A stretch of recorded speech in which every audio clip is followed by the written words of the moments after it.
ओम नमः शिवाय।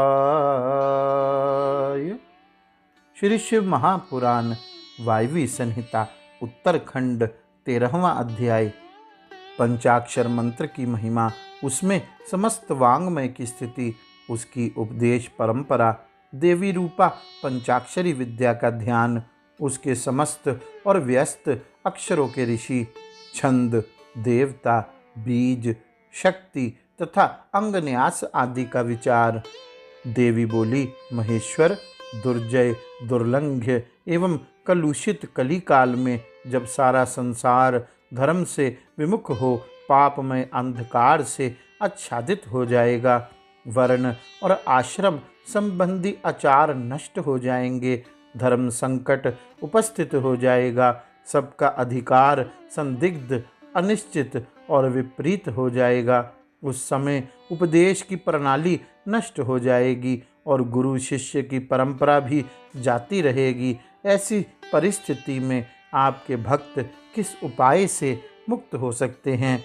महादेव जी ने कहा, देवी, कलिकाल के मनुष्य मेरी परम मनोरम पंचाक्षरी विद्या का आश्रय ले भक्ति से भाविचित होकर संसार बंधन से मुक्त हो जाते हैं। जो अकथनीय और अचिंतनीय हैं, उन मानसिक, वाचिक और शारीरिक दोषों से जो दूषित, कृतघ्न, निर्दय, छली, लोभी और कुटिलचित है, वे मनुष्य भी यदि मुझ में मन लगाकर मेरी पंचाक्षरी विद्या का जप करेंगे, उनके लिए वह विद्या ही संसार भय से तारने वाली होगी। देवी, मैंने बारंबार प्रतिज्ञा पूर्वक यह बात कही है कि भूतल पर मेरा पतित हुआ भक्त भी इस पंचाक्षरी विद्या के द्वारा बंधन से मुक्त हो जाता है। देवी बोली, यदि मनुष्य पतित होकर सर्वथा कर्म करने के योग्य न रह जाए तो उसके द्वारा किया गया कर्म नरक की ही प्राप्ति कराने वाला होता है। ऐसी दशा में पतित मानव इस विद्या द्वारा कैसे मुक्त हो सकता है? महादेव जी ने कहा, सुंदरी, तुमने यह बहुत ठीक बात पूछी है। अब इसका उत्तर सुनो। पहले मैंने इस विषय को गोपनीय समझकर अब तक प्रकट नहीं किया था। यदि पतित मनुष्य मोहवश अन्य मंत्रों के उच्चारण पूर्वक मेरा पूजन करे तो वह निस्संदेह नरकगामी हो सकता है, किंतु पंचाक्षर मंत्र के लिए ऐसा प्रतिबंध नहीं है। जो केवल जल पीकर और हवा खाकर तप करते हैं तथा दूसरे लोग जो नाना प्रकार के व्रतों द्वारा अपने शरीर को सुखाते हैं, उन्हें इन व्रतों द्वारा मेरे लोक की प्राप्ति नहीं होती, परंतु जो भक्ति पूर्वक पंचाक्षर मंत्र से ही एक बार मेरा पूजन कर लेता है, वह भी इस मंत्र के ही प्रताप से मेरे धाम में पहुंच जाता है। इसलिए तप, यज्ञ, व्रत और नियम पंचाक्षर द्वारा मेरे पूजन की करोड़वीं कला के समान भी नहीं है। कोई बद्ध हो या मुक्त जो पंचाक्षर मंत्र के द्वारा मेरा पूजन करता है, वह अवश्य ही संसार पाश से छुटकारा पा जाता है। रुद्र भक्ति से रहित अथवा रुद्र भक्ति से युक्त जो पतित अथवा मूर्ख मनुष्य भी पंचाक्षर से एक बार मेरा पूजन कर लेता है, वह मुक्त हो जाता है। देवी, ईशान आदि 5 ब्रह्म जिसके अंग हैं, उस षडक्षर या पंचाक्षर मंत्र के द्वारा जो भक्तिभाव से मेरा पूजन करता है, वह मुक्त हो जाता है। कोई पतित हो या अपतित, वह इस पंचाक्षर मंत्र के द्वारा मेरा पूजन करे। मेरा भक्त पंचाक्षर मंत्र का उपदेश गुरु से ले चुका हो या नहीं, वह क्रोध को जीतकर इस मंत्र के द्वारा मेरी पूजा किया करे। जिसने मंत्र की दीक्षा नहीं ली है, उसकी अपेक्षा दीक्षा लेने वाला पुरुष कोटि कोटि गुना अधिक माना गया है। अतः देवी, दीक्षा लेकर ही इस मंत्र से मेरा पूजन करना चाहिए। जो इस मंत्र की दीक्षा लेकर मैत्री, मुदिता आदि गुणों से युक्त तथा ब्रह्मचर्य परायण हो, भक्ति भाव से मेरा पूजन करता है, वह मेरी समता प्राप्त कर लेता है। इस विषय में अधिक कहने से क्या लाभ। मेरे पंचाक्षर मंत्र में सभी भक्तों का अधिकार है, इसलिए वह श्रेष्ठतर मंत्र है। पंचाक्षर के प्रभाव से ही लोक, वेद, महर्षि, सनातन धर्म, देवता तथा यह संपूर्ण जगत टिके हुए हैं। देवी, प्रलय काल आने पर जब चराचर जगत नष्ट हो जाता है और सारा प्रपंच प्रकृति में मिलकर वहीं लीन हो जाता है, तब मैं अकेला ही स्थित रहता हूँ, दूसरा कोई नहीं रहता। उस समय समस्त देवता और शास्त्र पंचाक्षर मंत्र में स्थित होते हैं, अतः मेरी शक्ति से पालित होने के कारण वे नष्ट नहीं होते। तदंतर मुझसे प्रकृति और पुरुष के भेद से युक्त सृष्टि होती है। तत्पश्चात त्रिगुणात्मक मूर्तियों का संहार करने वाला अवान्तर प्रलय होता है। उस प्रलय काल में भगवान नारायण देव मायामय शरीर का आश्रय ले जल के भीतर शेष शैया पर शयन करते हैं। उनके नाभि कमल से पंचमुख ब्रह्मा जी का जन्म होता है। ब्रह्मा जी तीनों लोकों की सृष्टि करना चाहते थे, किंतु कोई सहायक न होने से उसे कर नहीं पाते थे। तब उन्होंने पहले अमित तेजस्वी 10 महर्षियों की सृष्टि की, जो उनके मानस पुत्र कहे गए हैं। उन पुत्रों की सिद्धि बढ़ाने के लिए पितामह ब्रह्मा ने मुझसे कहा, महादेव, महेश्वर, मेरे पुत्रों को शक्ति प्रदान कीजिए। उनके इस प्रकार प्रार्थना करने पर 5 मुख धारण करने वाले मैंने ब्रह्मा जी के प्रति प्रत्येक मुख से एक एक अक्षर के क्रम से 5 अक्षरों का उपदेश किया। लोक पितामह ब्रह्मा जी ने भी अपने 5 मुखों द्वारा क्रमशः उन 5 अक्षरों को ग्रहण किया और वाच्यवाचक भाव से मुझ महेश्वर को जाना। मंत्र के प्रयोग को जानकर प्रजापति ने विधिवत उसे सिद्ध किया। तत्पश्चात उन्होंने अपने पुत्रों को यथावत रूप से उस मंत्र और उसके अर्थ का भी उपदेश किया।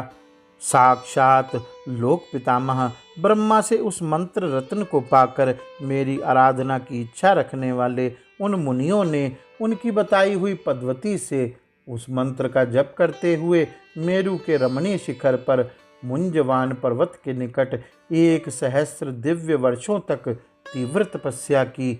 वे लोग सृष्टि के लिए अत्यंत उत्सुक थे, इसलिए वायु पीकर कठोर तपस्या में लग गए। जहाँ उनकी तपस्या चल रही थी वह श्रीमान मुंजवान पर्वत सदा ही मुझे प्रिय है और मेरे भक्तों ने निरंतर उसकी रक्षा की है।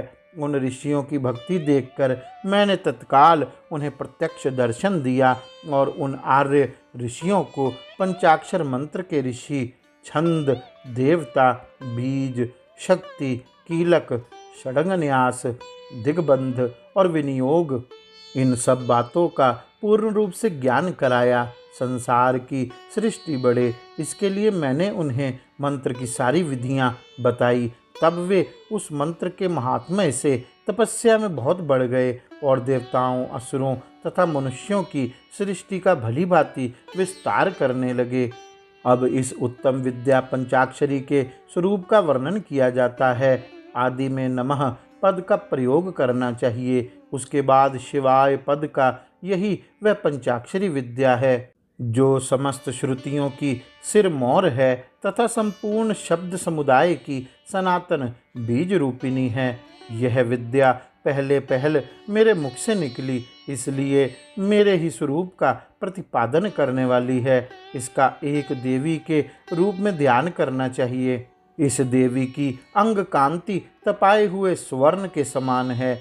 इसके 3 पयोधर ऊपर को उठे हुए हैं। यह 4 भुजाओं और 3 नेत्रों से सुशोभित है। इसके मस्तक पर बाल चंद्रमा का मुकुट है। 2 हाथों में पद्म और उत्पल हैं।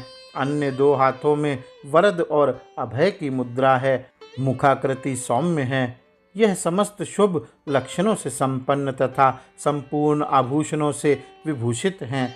श्वेत कमल के आसन पर विराजमान हैं। इसके काले काले घुंघराले केश बड़ी शोभा पा रहे हैं। इसके अंगों में 5 प्रकार के वर्ण हैं, जिनकी रश्मियाँ प्रकाशित हो रही हैं। वे वर्ण हैं पीत, कृष्ण, धूम्र, स्वर्णिम तथा रक्त। इन वर्णों का यदि पृथक पृथक प्रयोग हो तो इन्हें बिंदु और नाद से विभूषित करना चाहिए।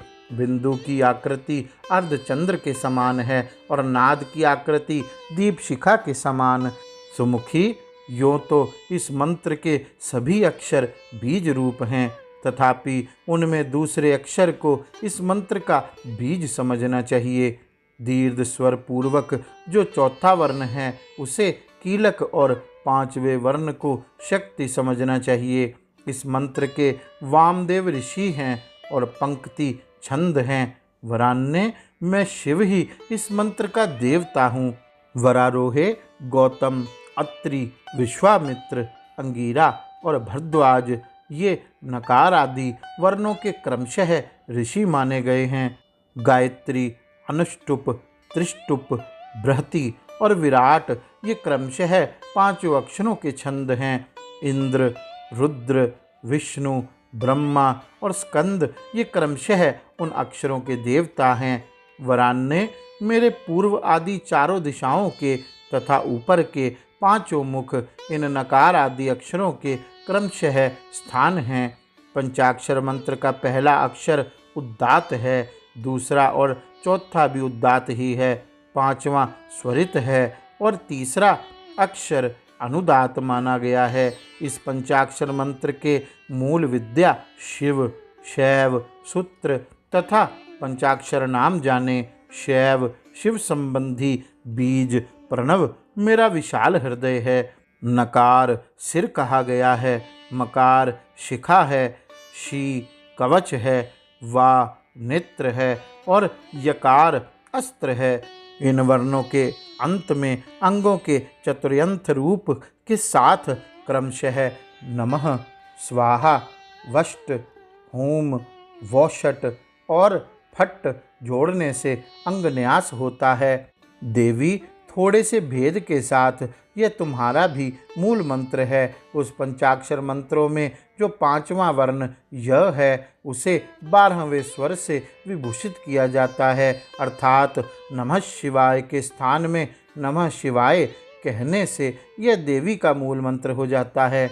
अतः साधक को चाहिए कि वह इस मंत्र से मन, वाणी और शरीर के भेद से हम दोनों का पूजन, जप और होम आदि करे। मन आदि के भेद से यह पूजन 3 प्रकार का होता है, मानसिक, वाचिक और शारीरिक। देवी, जिसकी जैसी समझ हो, जिसे जितना समय मिल सके, जिसकी जैसी बुद्धि, शक्ति, संपत्ति, उत्साह एवं योग्यता और प्रीति हो, उसके अनुसार वह शास्त्र विधि से जब कभी, जहाँ कहीं अथवा जिस किसी भी साधन द्वारा मेरी पूजा कर सकता है। उसकी की हुई वह पूजा उसे अवश्य मोक्ष की प्राप्ति करा देगी। सुंदरी, मुझ में मन लगाकर जो कुछ क्रम या व्युत्क्रम से किया गया हो वह कल्याणकारी तथा मुझे प्रिय होता है, तथापि जो मेरे भक्त हैं और क्रम करने में अत्यंत विवश असमर्थ नहीं हो गए हैं, उनके लिए सब शास्त्रों में मैंने ही नियम बनाया है। उस नियम का उन्हें पालन करना चाहिए। अब मैं पहले मंत्र की दीक्षा लेने का शुभ विधान बता रहा हूँ, जिसके बिना मंत्र जप निष्फल होता है और जिसके होने से जप क्रम अवश्य सफल होता है। गौरी शंकर भगवान की जय। ओम नमः शिवाय।